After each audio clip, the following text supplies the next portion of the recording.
terrifying story of Amelia the doll. There was this woman who was living in this 100-year-old house. And as beautiful as the house was, there was this very dark energy coming from it, and she thought it was caused by the doll that she bought. The doll was named Amelia, and she was made in 1994. And what's incredibly creepy is that when the woman first bought the doll, her eyes were blue. And everything was fine for years, but one day the doll's eyes turned this bright green. It basically just happened overnight without any explanation. And that is when weird things started happening in the house. She got woken up every night by a crying baby, and she'd walk around the house and wouldn't be able to find any source of the sound. She would also hear doors slamming and her floor creaking. It always sounded like someone was walking towards her bedroom. So she had some paranormal investigators come to her house, and they immediately found out that it was the doll causing all these problems.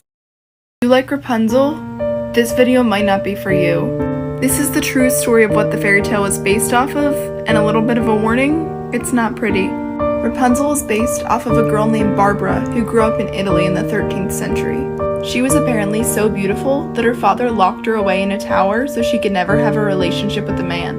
Though many men still found a way to try and court her, she turned all of them down, stating that she had a relationship with only God. She was a newfound Christian. Her dad, however, was a pagan and was not happy about her being a Christian. When her father found out, he pulled a sword on her and told her if he ever saw her praying again, she would regret it. Rapunzel, afraid from her life, prayed that there was a way she could escape her father. According to legend, a hole then opened in the side of her tower, giving her a chance to escape.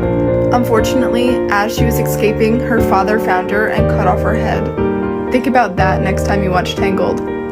The crayons. A married couple who had just returned from their honeymoon decided to buy a house. And one day the husband was walking down the hall when he spotted a red crayon lying on the floor. Now the couple didn't have any children, so they wondered where this crayon had come from. The next day, the husband came home from work to find another red crayon lying in the same spot. He was very puzzled and decided to ask his wife about it. She told him that every day since they first moved into the house, she had been finding red crayons when she was cleaning. And they were always lying in the same spot at the end of the hallway. So he tapped on the wall at the end of the hallway and heard a hollow sound. Curious, he began peeling off the wallpaper. And behind the wallpaper, he found a pair of sliding doors. They were nailed shut, so he had to open them one by one. And then he opened the doors to reveal a small hidden room. Looking inside, they saw that the walls of the little space were covered in words scribbled in red crayon. Over and over were the words, "Mommy, I'm sorry, let me out."